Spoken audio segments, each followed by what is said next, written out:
Chùm Lê Xua Yung Chùa Khunio Yu Hai 그냥 여이나 그래 엄마자 타이렉사 영 등 지금법 너티컬라인 쌩쌩 캄보디아 말로 안녕하십니까. 오랜만에 뵙습니다. 매우 기쁩니다. 하나님께서 우리 각자의 처소에서 지금까지 돌봐주시고 또 복을 주셨습니다. 이렇게 인사를 드렸습니다. 오늘 교사 헌신 예배입니다. 제가 준비한 말씀이 캄보디아 그동안의 선교 보고의 내용을 담고 있기 때문에 우리 교사 여러분께 말씀이 유익해야 될 텐데 하는 그런 마음을 갖습니다. 그러나 하나님께서 오늘 제가 드리고자 하는 보고의 내용은 하나님께서 교육을 우리 어떻게 사용하시는가, 교육을 통해서 어떻게 그분의 나라를 세워가시는가 하는 말씀입니다. 오늘 이 말씀을 통해서 우리 교사 여러분들께서 우리 어린이들과 학생을 가르치는 교사로서의 그 마음과 또 하나님의 마음, 또 하나님의 소원, 이런 것을 우리가 같이 생각하면서 교사 여러분께도 유익이 되기를 바랍니다. 제가 이 단에 선 것이 딱 1년 반이 됐습니다. 제가 캄보디아로 나가기 직전에 이 자리에 서서 말씀을 전했습니다.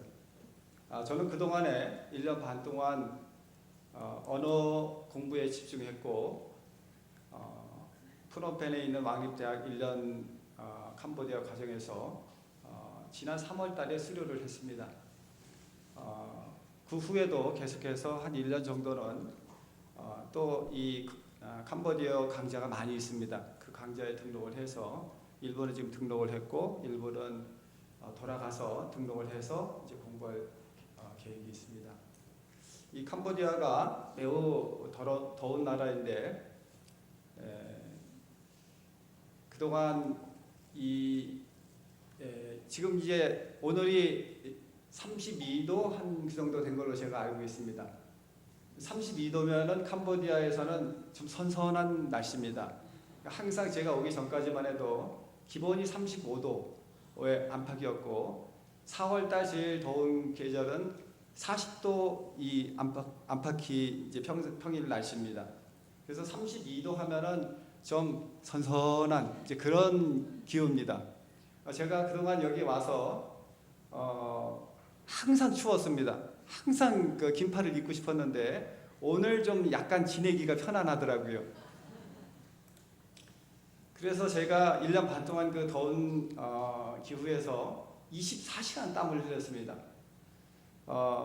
잘 때도 흘리고 그냥 아침에 일어날 때부터 계속 하루 종일 땀을 흘리는 겁니다. 여러분 그 체중 빼기 위해서 사우나 가시죠? 사우나에서 땀을 쫙 빼고 나면은 체중이 좀 줄지 않습니까? 1년 365일을 24시간 땀을 계속 흘리면 어떻게 되겠습니까? 제가 지금 그 상태입니다. 그래서 12kg이 빠졌습니다. 그래서 제가 거기에 이제 우리 선교사님들이 하는 병원이 있어서 가서 이렇게 됐습니다 하니까 걱정을 하더라고요. 혹시 암이 아닌가 해가지고 암에 걸리면 체중이 확 줄어듭니다. 그래서 제가 건강검진도 해서 겸해서 왔는데 지금 여러 가지를 지금 다 해보고 있는데 아직까지는 괜찮은 걸로 나오고 있습니다. 그렇게 해서 그동안 공부에만 전념을 했고 그 결과 이제 수료할 때 제 아내는 올 A를 맞아서 1등으로 수료를 했고 저는 우수한 성적으로 이렇게 수료를 했습니다. 오늘 봉독해 주신 본문 말씀은 주의 도를 땅 위에 주의 구원을 모든 나라에게 하는 말씀입니다. 오늘 이 본문 말씀은 하나님의 마음을 헤아리는 성숙한 그리스도인의 소원을 노래한 겁니다. 우리가 신앙생활을 하면은 초기에는 나의 소원을 중요시하죠. 내가 건강하고 내가 병이 낫고 내가 좋은 학교에 들어가고 우리 자식이 잘 되고 다 나의 소원을 가장 중요시하면서 신앙생활을 하죠. 그러나 오늘 시편 기자처럼 신앙이 성숙해지면 우리 무엇에 대해서 우리가 관심을 가지기 시작합니까? 그것은 아버지의 마음에 대해서 하나님의 뜻에 대해서 관심이 가는 겁니다. 오늘 여기 시편 기자는 그 하나님의 뜻과 하나님의 마음을 자기 것으로 받아들인 사람이에요. 하나님이 무엇을 가장 원하는지를 아는 사람의 고백입니다.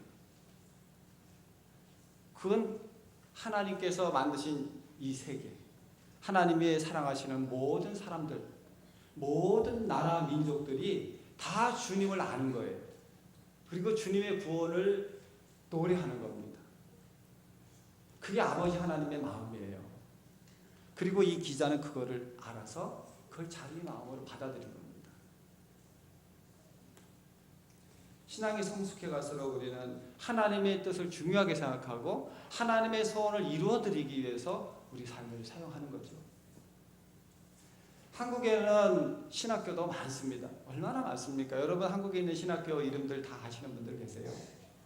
모르실 거예요. 수도 없이 많아요. 몇 개인지도 몰라요. 그런데 그 신학교마다 아주 우수한 사람들이 들어간다는 사실입니다. 좋은 대학교 나와가지고 그 신학교 들어가요. 그런데도 떨어져요. 들어가기가 힘들어서. 그래서 재수하고 삼수해서 그런 신학교에 들어가는 사람들이 많아요. 그러니까 한국에는 정말 재능 있는 사람들이 하나님께 자신을 헌신하는 거예요. 그런 사람들이 많아요. 목사님들, 전도사님들이 많아요. 어떤 사람들은 너무 많다고 얘기하는 사람이 있을 정도로. 어떤 사람들은 또 교회가 너무 많다고 하지 않습니까? 너무 많은 건 없습니다. 교회는 많을수록 좋죠. 그런데 눈에 보이니까 그렇게 생각을 하는 거죠. 그런데 모든 나라가 그런 건 아니에요. 한국만 그런 겁니다, 여러분. 우리나라밖에는 그런 나라가 없어요. 어디 다른 나라 가도 미국, 영국을 가도 그런 나라는 없어요. 저는 미국은 못 가봤습니다만 영국에 가보면은 그렇게 우리나라처럼 이렇게 교회가 많지는 않아요. 찾기도 힘들어요. 그러면은 여러분 우리나라는 전도자도 많고 훌륭한 목사님들도 많아요. 근데 대부분의 다른 나라는 그렇지 않습니다. 그러면 여러분 어떻게 해야 되겠습니까? 좀 펴야죠. 이렇게 한쪽으로 모여 있으니까 좀 펴야죠. 펴서 골고루 그렇게 전도자들이 없는 곳에 주의 종들이 없는 곳에 보내야죠. 그게 맞는 겁니다. 하나님 보실 때 그게 맞는 거죠. 여러분 이 한국 사람은요 너무너무 좋은 인력입니다. 저도 잘 몰랐어요. 근데 제가 캄보디아에서 1년 반 정도 살아보니까 또 캄보디아 사람들 이렇게 접해보니까 한국 사람들이 최고예요. 성실하고 또 교양 있고 똑똑하고. 여러분 정말 똑똑한 민족이에요. 한국 사람들 보면 이렇게 막 똑똑하다고 써 있어요, 여러분. 네, 제가 이렇게 보면 전부 다 여기 똑똑 이렇게 다 써 있습니다. 여러분들 모르실 거예요. 전부 다 한국 사람이니까. 근데 외국에 한 6개월만 살아보세요. 한국 사람 보면요 그냥 다 똑똑 이렇게 써 있어요. 보기만 해도. 한국 사람 한 사람이요 외국 사람 10사람 목합니다, 여러분. 진짜예요. 10사람 목해요. 10사람 이렇게 일을 시켜도요 한국 사람 한 사람만 못해요. 계속 체크해야 되고 시키는 것만 할 줄 알고 안 시킨 거는 뻔한데도 했던 건데도 안 하고.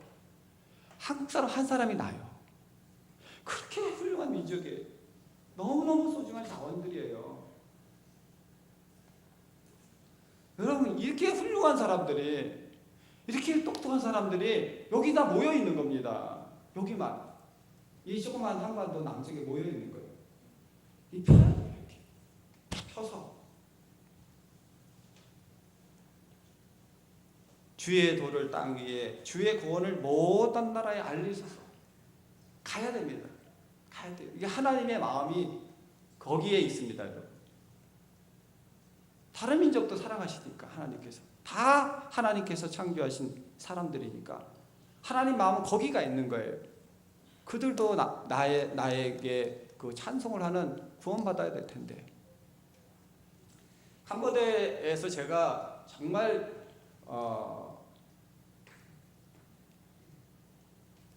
그 훌륭한 크리스찬들을 많이 만났어요. 여러분, 한국에서 불미스러운 뉴스들이 가끔 있지 않았습니까? 기독교와 관련돼서. 근데 캄보디아에 가보니까 훌륭한 크리스찬들이 굉장히 많다는 걸 알게 됐습니다. 정말 막 대학을 졸업한 청년이라든지 또는 이제 막 직장을 다니기 시작한 젊은이라든지 또는 직장을 막 은퇴하신 분이라든지 또는 70세에 대해서 이미 그 연로하셨던 장로님이라든지 목사님이든지 와서 주의 이름으로 봉사하고 자기 삶을 바치는 사람이 너무너무 많습니다.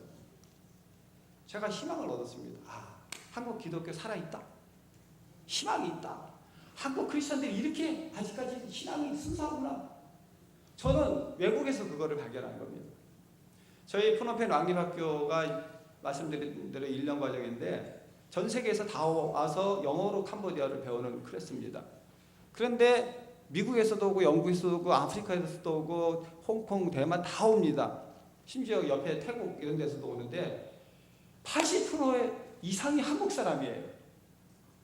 한국 사람이 그렇게 주의 이름으로 봉사하고 다른 민족을 섬기고 하자는 열정이 뜨거워요. 깜짝 놀랐습니다. 전 세계에서 가장 살아있는 크리스찬의 한국인인 것 같아요. 여러분, 하나님의 마음이 바로 그겁니다. 주의 도를 땅 위에 주의 구원을 모든 나라에 알리소서. 하나님께서 크게 기뻐하신 일입니다. 이 캄보디아는 이미 많이 아시고 계실 걸로 압니다. 태국과 베트남 남부 사이에 있고요. 한반도보다 작고 남한보다는 크고 인구가 1700만 명 정도 되고 형상은 물소가 앉은 것 같은 그런 동쪽을 보고서 앉은 것 같은 그런 형상이고요. 또 어린이들이 많습니다. 그래서 인구가 빠른 속도로 성장하고 있는 그런 나라입니다. 특히 국교라고 헌법에 명시되어 있습니다. 불교인데 우리나라처럼 이렇게 붓다만을 믿는 게 아니고 다신교 힌두교 영향을 받아서 다신교적인 그런 그 성격의 불교입니다. 그래서 뭐 다 믿어요. 부처도 믿지만 부처를 제일 높은 신이라고 믿고요. 그 다음에 뭐 다 믿습니다. 다 모든 게 다 그 신이 있다고 믿고 그렇습니다. 그래서 예수님을 전하면은 잘 받아들여요. 그 신에 대해서 거부감이 없는 거예요. 다 받아들이는 거예요. 그래서 영접도 하고 기도도 하고 뭐 다 합니다. 그러니까 전도가 쉬운 것처럼 생각돼요. 그런데 그렇지 않다는 걸 알게 되죠. 그냥 부처를 믿고 그 나머지 것들도 그냥 같이 또 믿는 거예요. 또 믿다가 또 안 믿어도 되고 뭐 이런 식입니다. 그러니까 전도가 잘 되는 것 같지만 사실은 전도가 안 되는 거죠. 그 사람들한테 유일하신 하나님, 창조주 하나님을 가르쳐야 되고 그 하나님만이 신이고 나머지는 다 신이 아니다 라는 걸 가르쳐야 되는데 그 사람들이 오랜 세월 동안 불교 문화에 젖어 있는 겁니다. 그러니까 그거를 차근차근히 말씀으로 가르치지 않으면은 뿌리가 없는 거예요, 신앙이. 그냥 그 선교사님하고 이렇게 관계가 없어진다거나 교회 안 나오면 바로 그냥 다시 불교 신자로 돌아가는 거죠. 그래서 많은 선교사님들이 이 사역에 많은 한계를 느낍니다. 내가 여태까지 10년 이상 교회를 해왔는데 도대체 진정한 크리스찬을 내가 몇 명이나 만들었나? 본인도 모르는 거예요. 정말 변화된 사람이 그 중에 있었을까? 그러면서 선교사님들이 어렸을 적부터 아직 신앙이 순수하고 백지 상태 어렸을 적부터 이 성경을 가르쳐야 되겠다 해서 학교 사역을 합니다. 뒤늦게 그런 분들이 많아요. 처음부터 내가 학교 해야지 하고 오신 분보다 사역을 오래 하다가 교회 사역을 오래 하다가 이 학교가 아니면 복음을 심기 어렵겠다 해서 나중에 학교 하시는 분들이 많아요.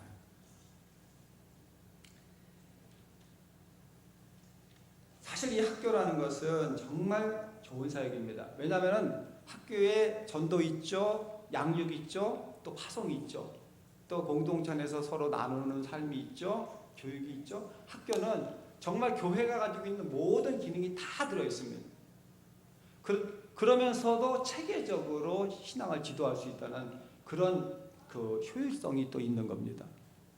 그래서 학교가 매우 중요한 선교의 전략이다 하는 데는 많은 사람들이 이론이 없습니다. 오늘 3절 말씀을 다시 한번 보면은요, 하나님이여 민족들이 주를 찬송하게 하시며 모든 민족들이 주를 찬송하게 하소서. 민족들이 주를 찬송하는 것, 바로 창조주 하나님의 마음이고 아버지의 마음입니다. 그리고 그것을 이루기 위해서 가장 효율적으로 선교 사역을 하기 위한 결론이 바로 학교다. 기독교 학교다 하는 것입니다. 그러면은 이제 기독교 학교를 통해서 다른 민족, 캄보디아 민족을 구원하기 위한 것을 목표로 분명하게 세웠다면은, 이제 그 목표가 분명하면은 그 목표를 가장 효과적으로 달성하기 위한 전략적인 사고가 필요하겠죠. 어떻게 하면 그 민족 구원을 이룰 수 있는 가장 효율적인 방법이냐 하는 전략적인 방법이 필요할 겁니다. 전략이 없으면은 열심히 수고하고 세월을 흘렸는데도 그냥 다 흘려버리는 거예요. 열매가 너무 적은 것이죠.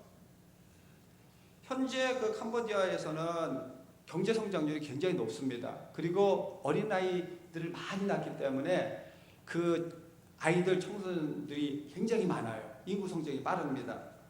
그리고 경제 성장이 높으면서 땅값이 빠른 속도로 올랐고, 그러면서 신흥도 부유층들이 늘어나고 있고 해서 중산층들이 두텁게 형성되고 있습니다. 그리고 과거보다 교육받은 사람 부모들이 늘어나면서 교육열이 높아지고 있는 거예요.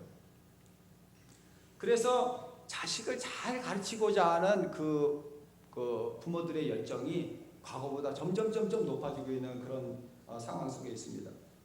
그래서 바로 이 중간층, 교육에 대한 열정도 있고 경제적으로도 조금 안정된 이 중간층을 잘 교육시키면은 이들이 캄보디아의 영향력을 갖춘 크리스천 리더가 될 수 있다는 겁니다. 그래서 이들이 지도층으로 편입될 가능성이 높습니다.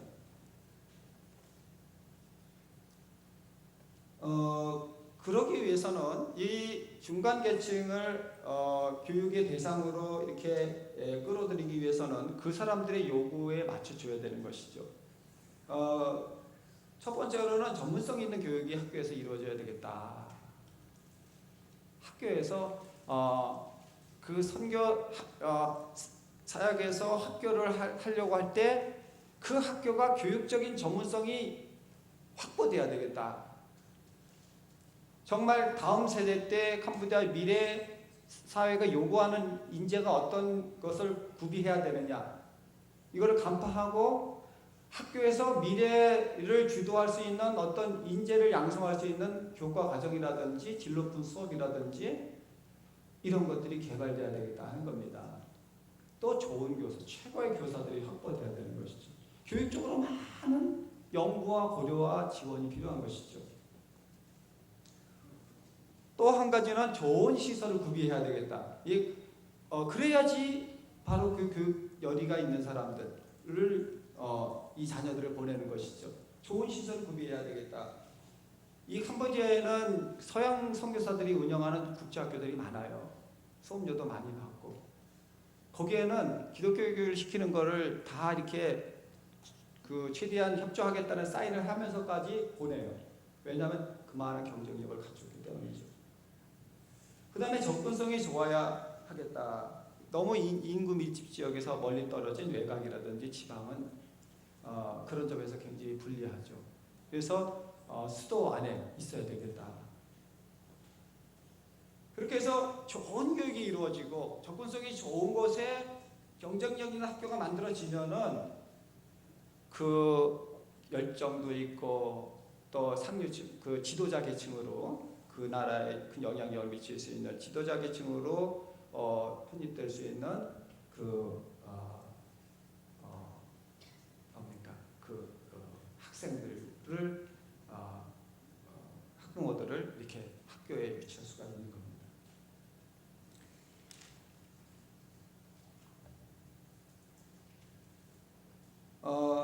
그리고 또 학교 환경을 그렇게 해놓고 나서 그 다음에 이제 중요한 것은 학생 유치죠. 학생을 어떻게 하면은 잘 유치하느냐 하는 것도 굉장히 중요한 그 요소입니다. 이 학생은 다시 말해서 제자입니다. 제자 삼는 사역입니다. 교육이라는 것은 제자 삼는 사역입니다. 그래서 그 예수님께서 제자를 하나씩 부르듯이 학생 하나하나를 제자로 부르는 것이죠. 그래서 이 아이들을 성경과 기독교 세계관으로 잘 교육해서 또 제자 삼는 제자로 만드는 것이 학교 사역 아니겠습니까? 결과적으로는 똑같습니다. 교회에서 하는 제자 훈련은 똑같습니다. 그렇기 때문에 학생을 유치하는 것이 무엇보다도 중요한 것이죠. 그래서 첫 번째로는 교육에 대한 열정이 높은 학생을 모집을 해야 되겠다. 과거에 지금까지 이루어지고 있는 그 학교 사역은 이 부분에 대해서 사실은 많이 고려하지 못했습니다. 우선 학생을 쉽게 모을 수 있는 쉽게 학교의 형태를 갖추고 하다 보니까 교육적인 열정에 대한 체크가 없었던 거예요. 그러니까 초등학교 한 4학년만 되면 학생이 확 줄기 시작합니다. 안 보내요. 왜냐하면 열의가 없으니까. 공부시키고자 하는 열의도 없고 공부하고자 하는 열의도 없고. 그래서 학부모들이 돈 벌러 보냅니다. 학교 안 보내고 학교 그만 보내고. 그래서 초등학교 졸업할 때쯤 되면 50명이 시작했으면 한 25명 남고, 그 다음에 중학교쯤 되면 한 15명 남고, 고등학생 되면 한 5에서 10명 정도밖에 학생이 없습니다. 그러니까 학교 자체가 흔들거리는 거예요. 존립 자체가, 사역의 대상 자체가 없어져 버리는 거죠. 그래서 교육적인 열정이 있는 학생과 학부모들을 모집 대상으로 해야 되겠다. 그래서 정말 고등학교까지 졸업시키고 우리가 이렇게 많이 공부시키고 이렇게 강도 높게 수업을 해도 따라오겠느냐? 다 체크하고 거기 확인하고 난 그렇게 해서라도 우리 아이들 잘 가르칠 용의가 있습니다 하는 아이들을 대상으로 삼아야 한다는 것이죠. 그 다음에 인성적 기초가 좋은 학생을 교육 대상으로 삼아야 된다는 겁니다. 리더, 이 캄보디아 사회의 민족을 구원할 영향력이 있는 크리스찬 리더 양성이기 때문에 리더로서의 인성적인 기초가 체크돼야 된다는 것이죠. 그래서 그런 부분에 대해서 인성교육에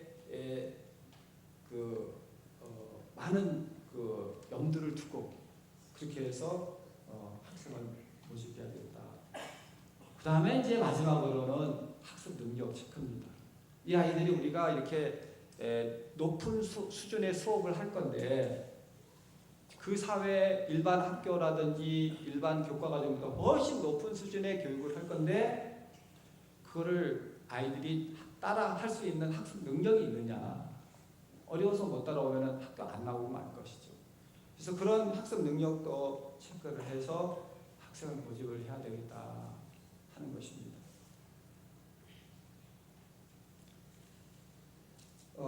그렇게 해서 그런 학교를 만들어서 그 아이들에게 성경을 가르치고 제자 훈련을 시키고 해서 그 자기 민족을 섬기는 리더로 만드는 겁니다. 그것이 제가 앞으로 하고 싶어하는 학교의 모습입니다. 저는 무엇보다도 이 학생들에게 자기 민족을 뜨겁게 사랑하는 마음을 심어주고 싶습니다. 제가 이 캄보디아 이 아이들은 자기 민족을 사랑하는 마음이 그렇게 뜨겁지 않습니다. 우리 한국 사람들은 나라에 대한 자부심이라든지 이 나라를 사랑하는 마음이 높습니다. 근데 캄보디아는 그렇지 않아요. 돈 있는 사람들이 보내는 그 인터내셔널 스쿨, 그 미국 사람들이라 미국 선교사들 이렇게 외국인들이 하는 프랑스 사람들이라든지 이런 데서 하는 학교가 있습니다. 그러면 아이들이 거기서 영어로 수업을 하고 영어로만 합니다. 이 아이들은 밖에 나와서도 영어로만 말해요. 그래서 한 번은 제가 이렇게 어떤 아이들이 영어로 막 이렇게 얘기를 하고 있길래 너 어느 나라 사람이냐 물어봤어요. 그랬더니 쭈삣쭈삣하면서 캄보디아 사람이라고 말하는 거예요.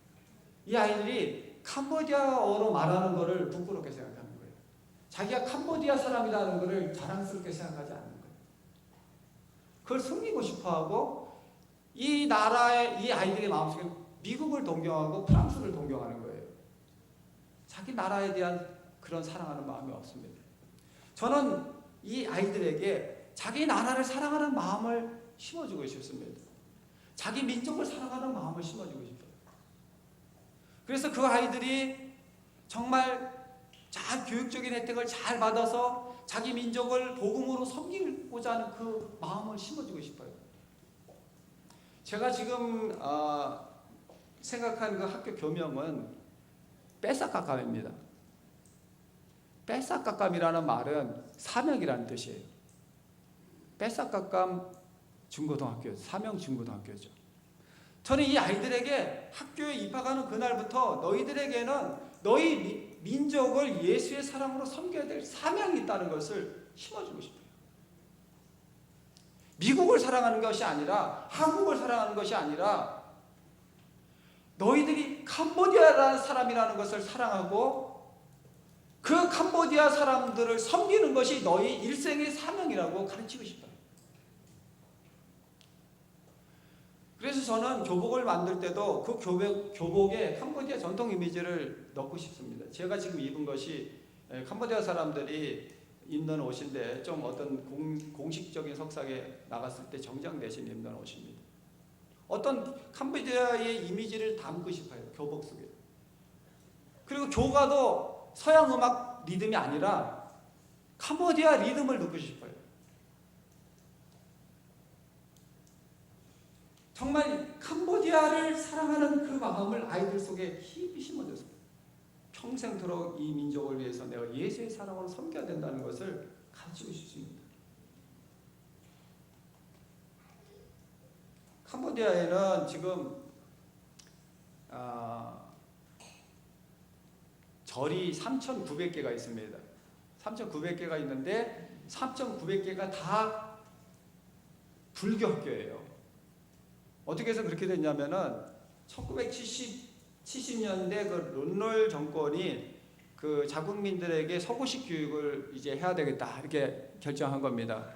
그랬는데 아무런 그 기반이 안 돼 있는 겁니다.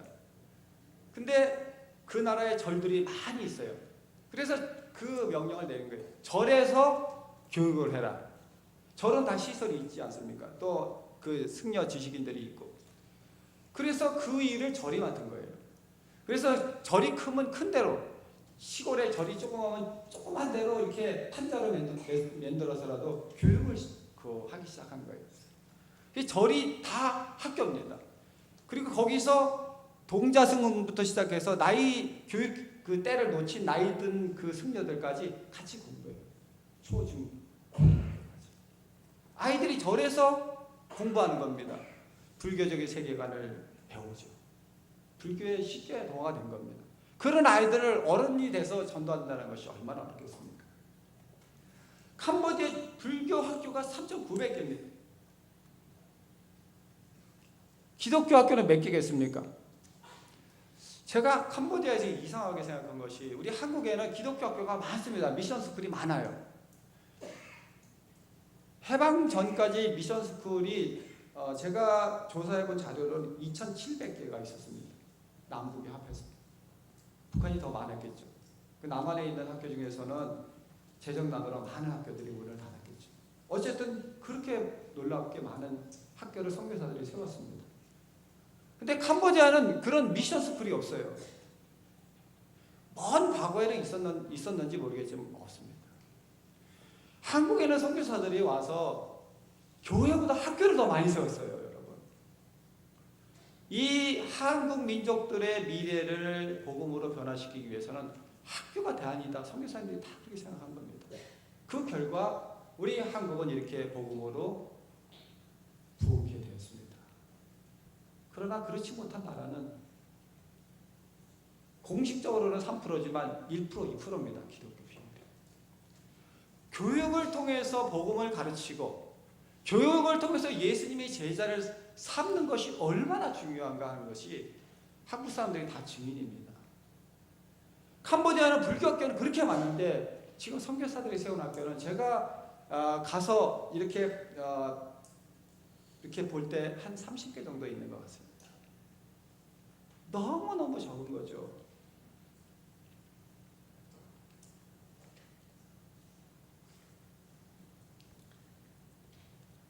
이 교육이야말로 한 민족을 구원하는 데 가장 중요한 그리고 가장 효과적인 복음사역의 방법이다 하는 것입니다. 디모데후서 2장 2절에 보면은 또 내가 많은 증인 앞에서 내게 들은 말을 충성된 사람들에게 부탁하라. 그들이 또 다른 사람을 가르칠 수 있으리라. 우리가 제자 훈련하는 가장 궁극적인 목표 지점은 무엇입니까? 그 아이들이 구원받고 끝나는 게 아니죠. 그 아이들이 또 제자 삼는 것입니다. 오늘 교사원 신예배 때 우리 선생님들이 우리 아이들을 성경으로 가르칠 때 선생님들이 마음속에 품는 궁극적인 우리 아이의 미래의 모습은 이 아이들이 어른이 됐을 때 다른 크리스천들을 전도하고 그 아이들을 복음으로 또 섬기는 모습이겠죠. 여러분, 우리가 캄보디아에서 학교를 하고 아이들을 전도할 때도 마찬가지입니다. 그 아이가 교육을 받아가지고 돈을 많이 버는 사람이 돼가지고 자기 혼자 부자가 돼서 잘 사는 것으로 끝났다. 그거는 반만 성공한 겁니다. 우리가 교육사역을 하려고 했을 때 궁극적인 것은 그 아이가 어른이 됐을 때 영향력 있는 크리스찬 리더가 되는 것입니다.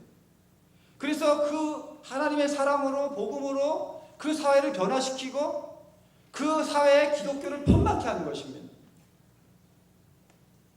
이것이 바로 선교사역이죠. NGO하고 틀린 것이 바로 그 점입니다. 저는 뺏사각감 중고등학교가 최종적으로 나타낼 결과가 바로 그것입니다. 졸업한 학생들이 대학을 나오고 또 지식인이 돼서 기독교 학교를 세우는 것입니다. 선교사가 세우는 학교가 아니라.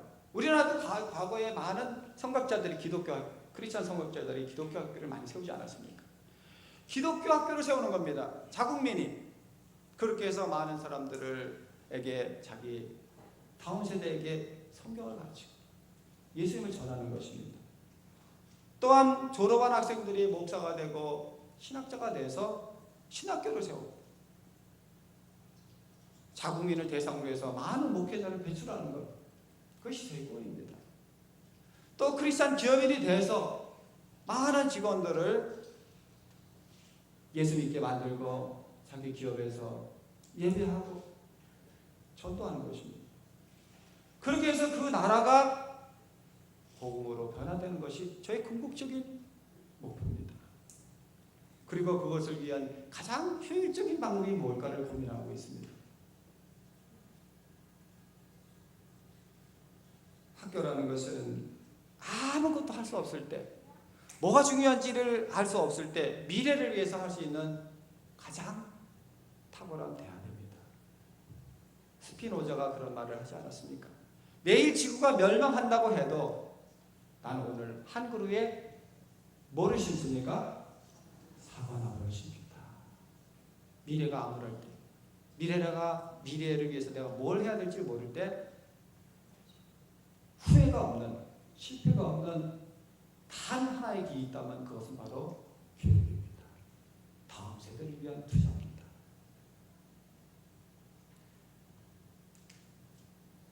이제 저희가 언어 사역도 어느 정도 마무리되고 있고 이제 구체적인 이제 실행의 단계에 들어가고자 하고 있습니다. 이제 청사진들이 구체화되고 있습니다. 그리고 그 청사진이 마련된다면 이제는 액션으로 들어갈 수가 있는 것이죠. 정말 다음 세대에 저희 슬로건은 그겁니다. 영향력 있는 크리스찬 리더 양성. 그것을 위해서 미션 스쿨이 설립되고 캄보디아의 많은 민족들이 주께로 돌아오는 강력한 타워가 이 학교 안에서 일어나길 바랍니다. 여러분들의 기도를 부탁드립니다.